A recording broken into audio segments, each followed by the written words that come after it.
এসো লক্ষণ, এসো। আগে গিনিমা।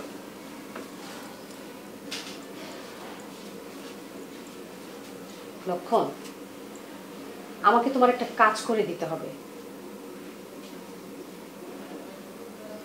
বলুন গিনিমা, আপনি যা করতে বলবেন আমি তাই করব।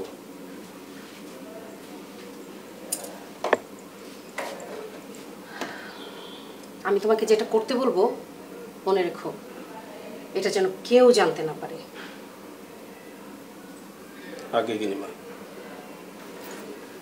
লক্ষণ, তোমাকে একটু সুরিপাড়ে যেতে হবে। সেখানে একজনকে তুমি আমার কথা বলবে, তাকে তুমি আমার কাছে নিয়ে আসবে। সে যদি না আসতে চায়, যেভাবে পারো তুমি তাকে আমার কাছে নিয়ে আসবে। শোনো,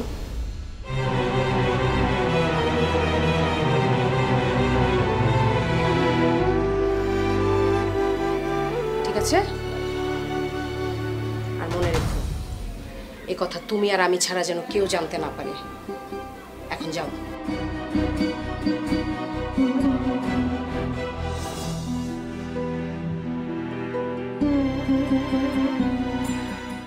ও দিদি, কত আমার পুজোর সময় তো হয়ে গেল, কি কি প্রসাদ দেবো তুমি আমায় বলে দাও।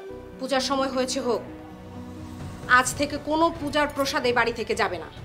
সে কি কথা গো দিদি, এবারের এত বছরের নিয়ম, বড় বউয়ের হাতে তো কত আমার প্রসাদ তৈরি হয়, সেটা বন্ধ হয়ে যাবে?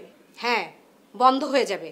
আমি যখন বলেছি এই মুহূর্ত থেকে বন্ধ হয়ে যাবে। যা।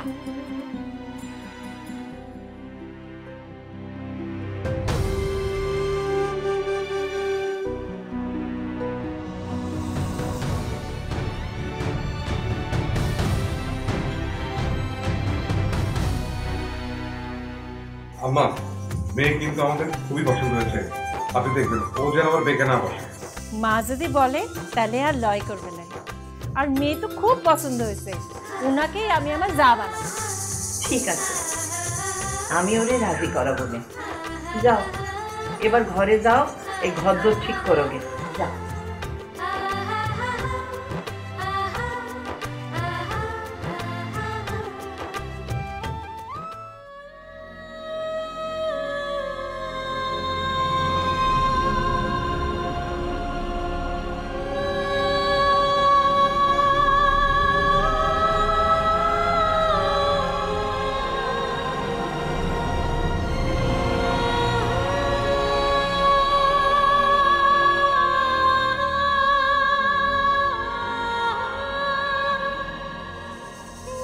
মা,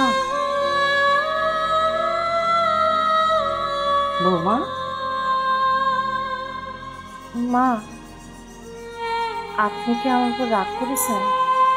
মা, এ কথা কেন বলছো মা? আমি একরকম জোর করেই মনে হয় সবাই এই বাড়িতে নিয়ে আসিছি, কিন্তু বিশ্বাস করেন মা, এটাতে আমার কোনো হাত ছিল না। আমি জানি বৌমা, আমার ছেলে হাসানের ইচ্ছাতেই সব হয়েছে।